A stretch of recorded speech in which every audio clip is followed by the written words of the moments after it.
Assalamualaikum warahmatullahi wabarakatuh. Innal hamdalillah nahmaduhu wa nasta'inuhu wa nastaghfiruh wa na'udzu billahi min shururi anfusina wa min sayyiati a'malina. Man yahdihillahu fala mudilla lahu wa man yudlilhu fala hadiya lahu. Asyhadu an la ilaha illallah wa asyhadu anna Muhammadan abduhu wa rasuluh.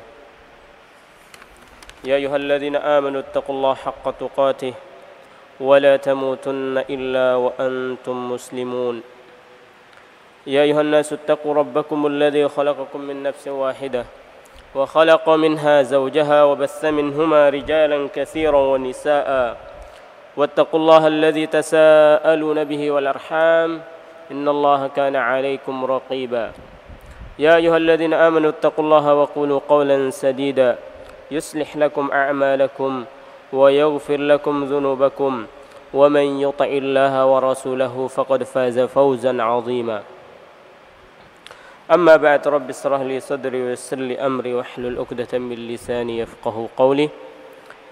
Hadirin yang dimuliakan oleh Allah Subhanahu wa taala, pada malam hari ini kita masuk ke ayat yang ke-113 dari surat Ali Imran. Beberapa ayat sebelumnya itu berbicara tentang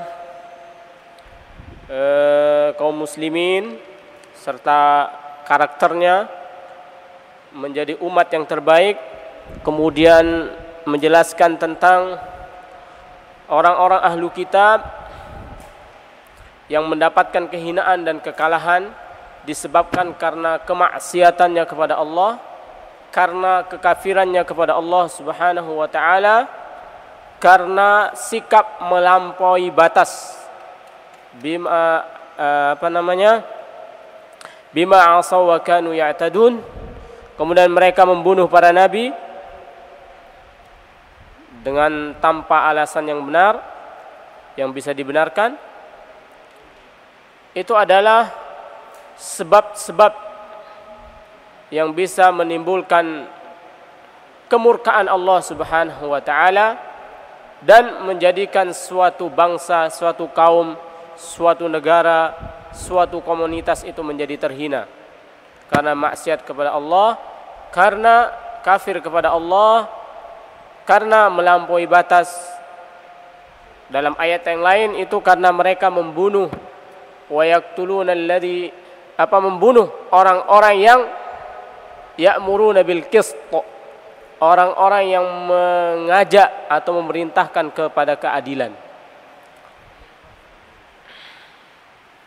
Para hadirin yang dimuliakan oleh Allah Subhanahu wa taala, itulah yang menyebabkan ahlu kitab minal yahud wan nasara menjadi terhina. Kemudian ayat yang ke-113 masih berbicara tentang ahlu kitab. Tapi ayat ini menjelaskan pengecualian dari ahlu kitab minal yahud wan nasara. Jadi ahlu kitab itu sebagaimana disebutkan pada ayat 12 itu 11-12 ya. 11-12 bahwasanya mereka itu adalah komunitas yang terhina, yang kalah. Tapi dalam ayat yang ke-13 mengatakan tidak semuanya dari ahlu kitab itu seperti itu. Allah Subhanahu wa taala berfirman, "Laisu sawaa." Mereka ahlu kitab minal yahud wan nasara itu tidak sama. Min ahlil kitab ummatun qa'imah. Sebagian dari ahlu kitab minal yahud wan nasara itu ummatun qa'imah, sekelompok orang yang lurus, nantiasa berada di jalan yang lurus. Qa'imah, jalan Islam maksudnya, masuk ke dalam Islam. Ay qa'imah bi amrillah, muti'ah li syar'illah, muttabi'ah nabi Allah, kata Ibnu Katsir. Jadi qa'imah di situ itu, kalau qa'imah dari bahasa itu dari qama yaqumu qa'im, qa'imah itu artinya tegak berdiri. Maksudnya lurus dia. Apa artinya lurus itu? Qa'imah bi amrillah, menjalankan perintah Allah. Ya, beriman, mengikuti perintah Allah, menjalankan perintah Allah, muti'ah li syar'illah, patuh kepada syariat Allah Subhanahu wa taala. Muttabi'ah nabi Allah, mengikuti nabi Allah Subhanahu wa taala Muhammad sallallahu alaihi wasallam. Artinya mereka masuk Islam. Ya, kalau sudah beriman kepada Allah, taat kepada syariat Allah, mengikuti Rasulullah sallallahu alaihi wasallam, artinya mereka masuk Islam.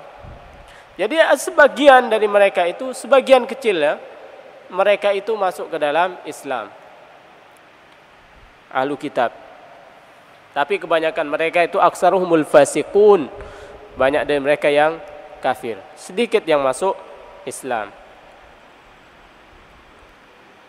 Apa karakter dari ahlu kitab yang lurus, yang berperilaku lurus, atau yang masuk dalam agama Islam, yang beriman, menjalankan perintah Allah, mentaati syariat Allah, mengikuti petunjuk Rasulullah sallallahu alaihi wasallam? Apa karakter mereka?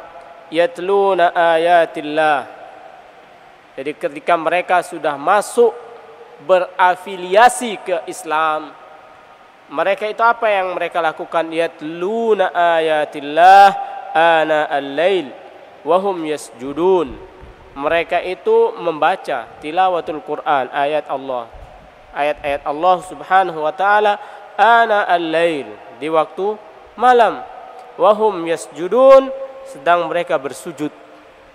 Jadi mereka membaca ayat Allah Subhanahu wa taala, membaca Al-Quran. Ini adalah salah satu karakter dari orang ahli kitab yang nanti pada akhir ayat dipuji oleh Allah Subhanahu wa taala. Wahum yasjudun, mereka sedang bersujud, artinya mereka menjalankan salat.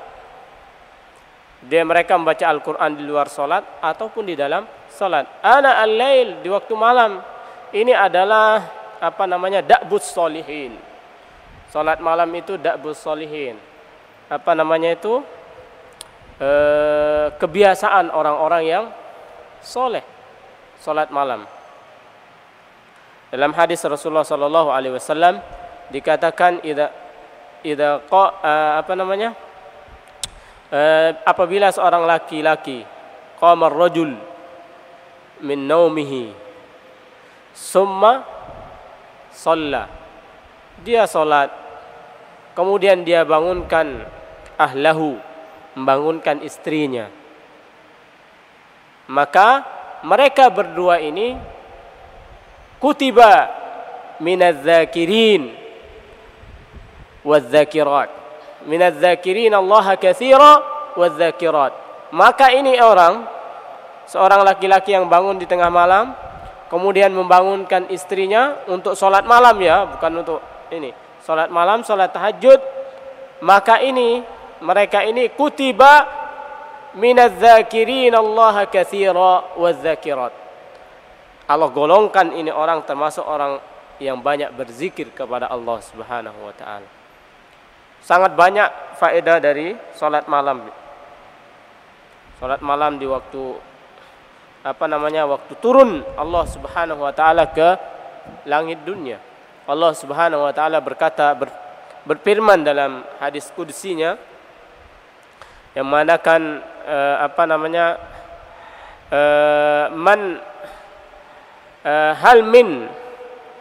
hal min sa'ilin atau hal min da'in fa astajibu lah, wa hal min sa'ilin fa'utiyah, hal min mustaghfirin fa aghfiru lah.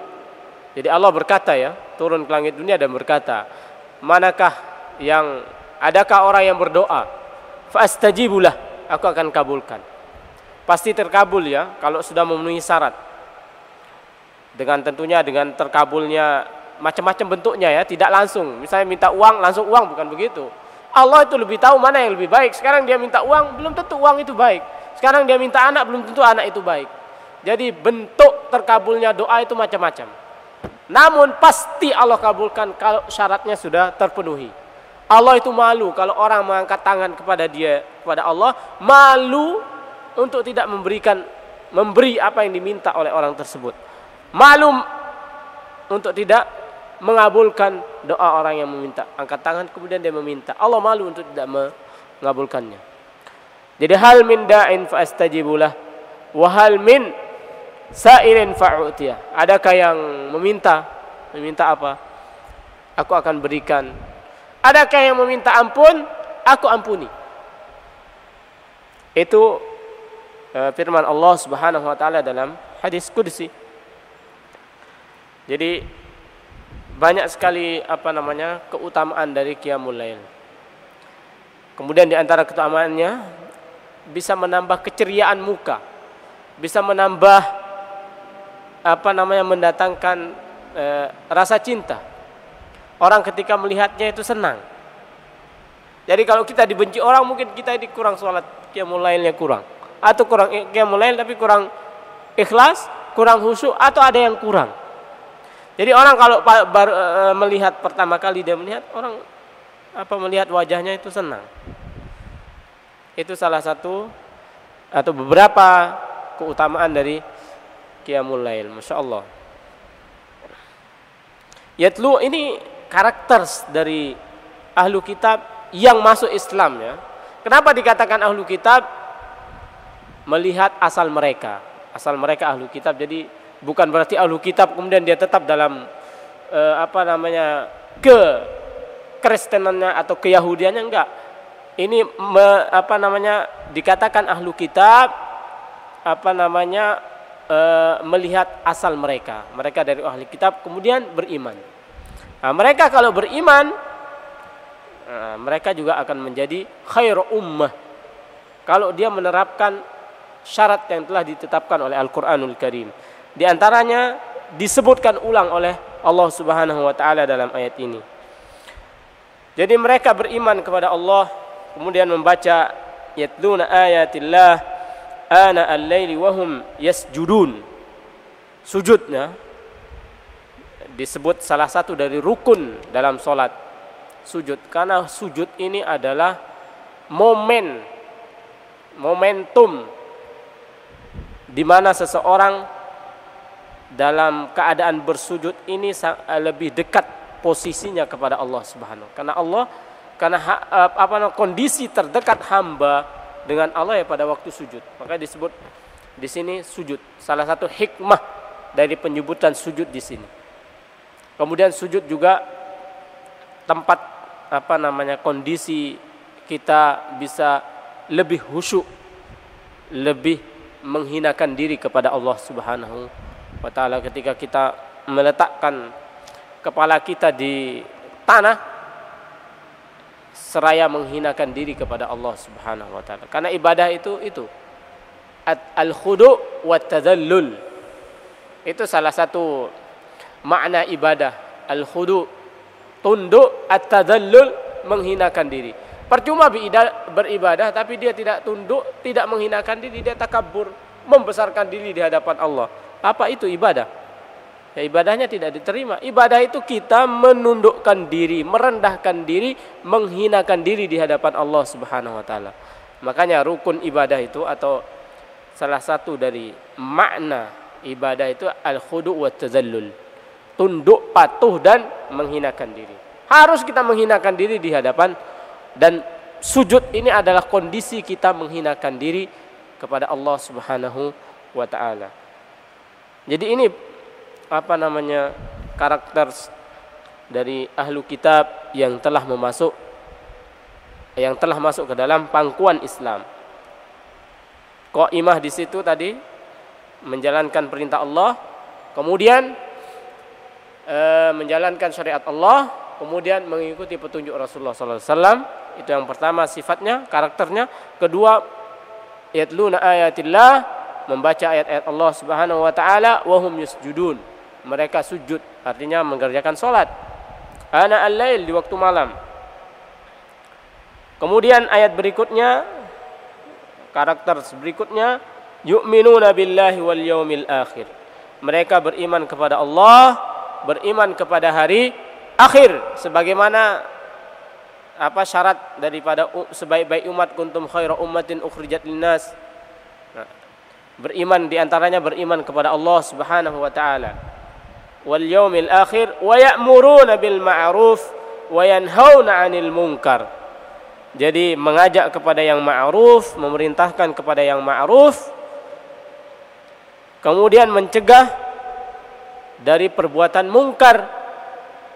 Itu karakternya. Wa yusari'una fil khairat, dan bersegera melaksanakan kebajikan.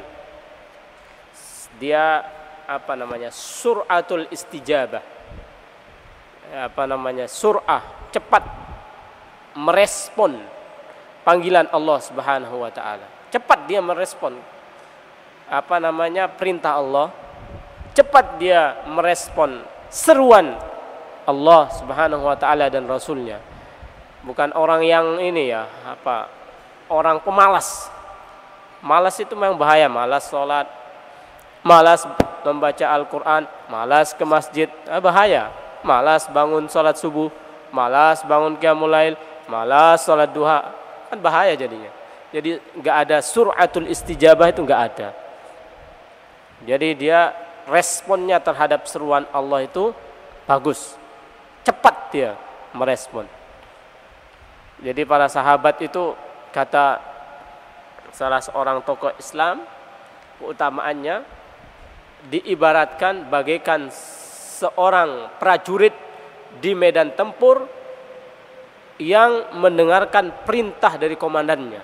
Begitulah para sahabat itu merespon perintah dan seruan Allah Subhanahu wa taala.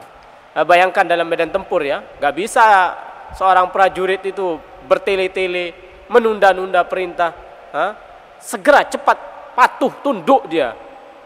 Karena itu sudah doktrin prajurit. Dibilang maju ya maju, tiarap tar dulu, kena tembak dia di medan perang. Dibilang ke kanan dia ke kiri, bisa mati, kena ranjau, kena tembak dan lain sebagainya. Makanya prajurit di medan tempur, jangankan di medan tempur, di kondisi biasa aja cepat responnya kepada pimpinannya. Bilangnya ya siap. Jadi diibaratkan para sahabat radhiyallahu anhum ketika merespon perintah ataupun seruan Allah dan Rasulnya itu bagaikan seorang prajurit yang mendengar perintah dari komandannya di medan tempur. Bayangkan, gesit. Itulah para sahabat. Ulaika minas shalihin, dan mereka inilah orang-orang yang termasuk orang-orang yang soleh. Ini adalah cap, label yang diberikan Allah Subhanahu wa taala kepada ahlu kitab yang masuk ke dalam pangkuan Islam dan mengerjakan ini syarat-syarat yang ditetapkan oleh Allah Subhanahu wa taala, maka mereka ini digolongkan orang-orang yang soleh. Kalau Allah sudah menyebut ini orang soleh, kan bukan hal yang sepele, ini hal yang luar biasa. Ini sudah tazkiyah dari Allah Subhanahu wa taala kepada mereka. Ponis bahwa mereka ini orang-orang yang soleh. Jadi ulaika minas shalihin. Kalau kita kembali kepada ayat sebelumnya tentang sebaik-baik umat itu ya, ada mengajak kepada kebajikan, untuk khairu ummatin ukhrijat linnas, ta'muruna bil ma'ruf, memerintahkan kepada yang ma'ruf, kemudian melarang berbuat mungkar, beriman kepada Allah Subhanahu, itu sebaik-baik umat. Di sini diulangi lagi, sebaik-baik umat. Untuk menjadi sebaik-baik umat itu semuanya berpeluang. Artinya ya, kalau kita lihat ayat ini, Dalam ayat sebelumnya kan dibilang para sahabat itu sebaik-baik umat. Lah, di sini disebutkan juga karakter sebaik-baik umat dalam ayat ini. Dalam konteks ayat ini yang disebut sebaik-baik umat yang bisa mungkin juga bisa melakukan atau merealisasikan syarat-syarat sebaik umat itu dari yang sebelumnya orang-orang Yahudi dan Nasara. Artinya siapapun dia, baik dia Yahudi, Nasara, kafir asalnya, baik dia orang ateis atau apapun latar belakangnya, kemudian dia masuk ke dalam pangkuan Islam dan dia menerapkan syarat-syarat menjadi sebaik-baik umat di dalam Al-Quran, maka dia akan menjadi sebaik-baik umat. Kalau kita lihat para sahabat sebelumnya, siapa mereka? Mereka sebelumnya orang-orang yang termasuk dari para penyembah berhala, artinya orang-orang yang sesat. Para sahabat radhiyallahu anhum, Umar tidak akan menjadi Umar seperti sekarang ini kalau tidak masuk ke dalam pangkuan Islam. Begitu juga Abu Bakar radhiyallahu anhu tidak akan menjadi Abu Bakar seperti saat ini kalau dia tidak masuk dalam pangkuan Islam. Begitu juga Bilal tidak akan menjadi Bilal seperti sekarang ini kalau dia tidak masuk ke dalam pangkuan Islam dan menerapkan apa yang diajarkan oleh Allah dan Rasulnya. Makanya di dalam surat Al-Jumu'ah itu dikatakan, ba'atsa fil ummiyina rasulan minhum yatlu 'alaihim ayatihi wa yuzakkihim wa yu'allimuhumul kitab wal hikmah wa in kanu min qablu lafi dhalalin mubin. Jadi mengutus rasul yang ummi di antara kalian, membacakan Alkitab, yatluna ayatillah, membacakan ayat-ayat Allah, mengajarkan Alkitab, mensucikan mereka. Ini para sahabat ya, diajarkan oleh Allah, oleh Rasulullah ayat-ayat Allah, kemudian dibacakan Alkitab, kemudian disucikan jiwa mereka. Jadilah mereka para sahabat yang kita kenal, yang mengatakan ketika perang Ahzab, inilah yang janji Allah yang kita tunggu-tunggu. Mereka itu berasal dari mana? Wa in kanu min qablu la fi dhalalin mubin. Sebelumnya mereka itu dalam kesesatan yang nyata. Jadi kaum yang sesat ini dirubah oleh Allah Subhanahu wa taala melalui perantara Al-Qur'an dan perantara Rasulullah sallallahu alaihi wasallam. Berubah mereka menjadi khairu ummah, sebaik-baik umat. Artinya apa? Al-Qur'an ini dan sunnah Rasulullah sallallahu alaihi wasallam mampu merubah orang yang terhina, orang yang rendah menjadi orang yang hebat. Umat yang terpuruk menjadi umat yang maju. Umat yang kalah menjadi umat yang menang. Al-Quran salah satu dari keunikannya, keagungannya, ya ini bisa merubah komunitas, pribadi, bangsa, kaum yang terpuruk, yang terhina menjadi kaum yang berwibawa, menjadi kaum pemenang. Lah kalau Umar, Abu Bakar radhiyallahu dan para sahabat itu masih dalam kejahilannya, gak bakalan dia bisa mengalahkan Persia, gak bakalan bisa mengalahkan Romawi. Mustahil.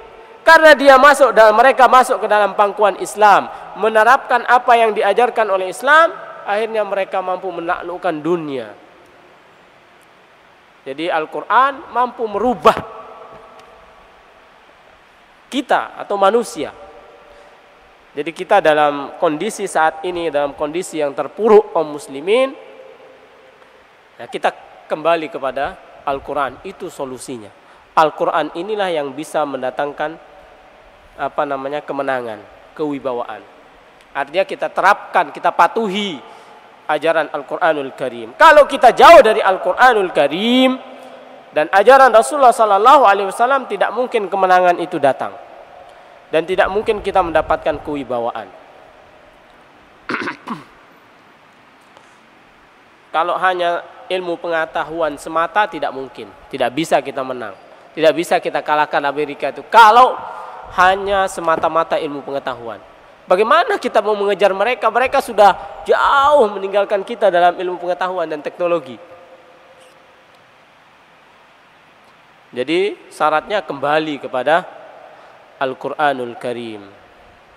Seorang tokoh, seorang da'i mengatakan, lah kenapa kita ini kaum muslim ini? Kami ini muslim, Islam, mukmin, muslim. Tapi kok kami ini masih terpuruk, terhina, terkalahkan. Lah kata da'i ini lah kamu tanya, ma huwal Islam wa man huwal ma huwal Islam wa man humul muslimun. Apa itu Islam dan siapakah orang-orang yang mengatakan dirinya beriman ini? Orang-orang yang mengatakan dirinya Islam ini. Kalau kita lekatkan ini konsep Islam ya.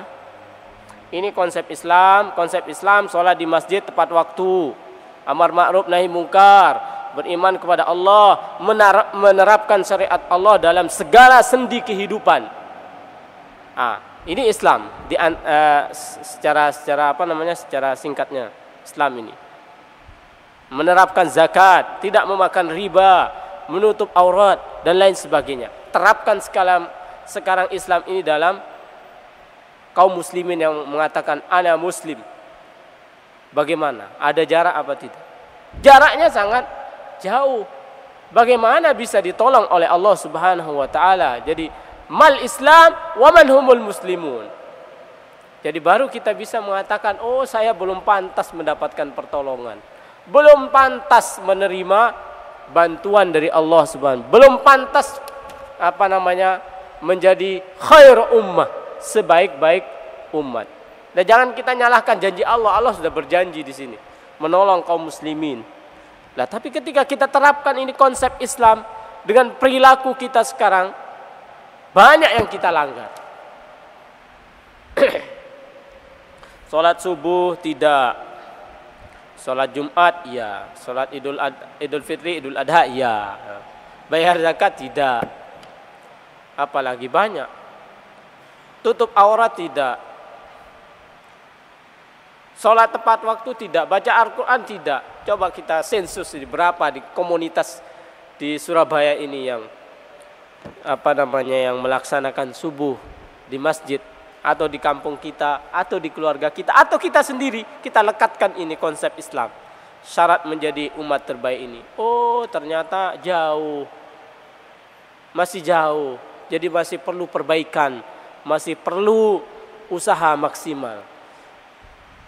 Jadi ma huwal Islam wa man humul muslimun. Ini perlu kita tanyakan, apa itu Islam dan siapakah yang orang-orang Islam ini? Ternyata Islam KTP tok, ya enggak bisa. Jadi kalau kita lihat dalam ayat ini menunjukkan ada dua hal penting. Pertama, risalah Islam itu bersifat universal untuk semua kaum, Yahudi, Nasara, semua. Bukan untuk bangsa Arab saja, tidak. Kemudian yang kedua, Islam itu mampu merubah. Artinya Al-Quran itu mampu merubah suatu kaum dari yang terhina menjadi berwibawa, dari yang kalah menjadi pemenang. Kalau dia mau menerapkan apa yang dikandung oleh Al-Quran dan dibawa oleh Rasulullah sallallahu alaihi wasallam. Hadirin dimuliakan oleh Allah Subhanahu wa taala. Kemudian selanjutnya, wa ma yaf'alu min khairin falyukfaruh. Jadi perbuatan kebajikan apa saja yang mereka perbuat dari orang-orang ahlu kitab yang telah memeluk Islam ini, falyukfaruh, mereka tidak akan dihalangi untuk mendapatkan ganjarannya. Pasti mereka mendapatkan ganjarannya. Wallahu alimun bil muttaqin. Allah Subhanahu wa taala Maha mengetahui terhadap orang-orang yang bertakwa. Ini sanjungan lagi bagi ahlu kitab yang masuk Islam. Dan juga ini suatu isyarat motivasi. Jadi motivasi bagi mereka. Motivasi apa? di sini Allah memberikan gelar kepada mereka, bertakwa, orang-orang yang saleh. Oh, jadi kalau orang Nasara misalnya, oh jadi saya kalau masuk Islam kemudian melakukan hal ini, saya juga bisa menjadi orang-orang yang soleh, bisa menjadi orang-orang yang bertakwa. Sama peluangnya.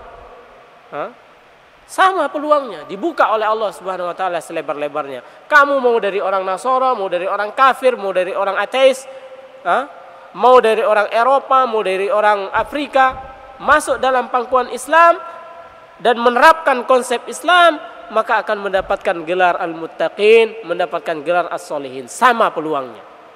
Oh, bukan berarti saya duluan masuk Islam, tapi dia ini nggak karuan agamanya. Terus dia karena ini yang belakangan, yang asalnya Nasara, kemudian menerapkan ini, tidak bisa menjadi orang yang bertakwa. Atau takwanya lebih rendah dari takwa orang yang lahir dalam keadaan Islam, tapi dia tidak menerapkan Islam secara maksimal. Tidak. Jadi walaupun dia dari luar Islam, kemudian dia menerapkan Islam secara maksimal, akan menjadi lebih baik dari orang yang lahir dalam keadaan Muslim, tetapi dia tidak menerapkan Islam secara maksimal. Peluangnya dibuka lebar-lebar oleh Allah. Jadi bukan karena kita lahir itu jadi patokannya, lahir dalam keadaan Muslim, tidak. Tapi amal itulah menjadi patokannya. Barang siapa yang beramal, berusaha maksimal, itulah yang akan mendapatkan gelar as-solihin al-muttaqin. Jadi ini adalah motivasi juga bagi orang-orang Nasara yang mau masuk Islam, atau yang sudah masuk Islam akan berusaha untuk menjadi terbaik karena ayat ini. Kemudian Allah Subhanahu wa taala dalam ayat berikutnya menjelaskan tentang orang-orang kafir. Innal ladzina kafaru. Ini bahaya kekafiran ini. Innal ladzina kafaru, sesungguhnya orang-orang yang kafir.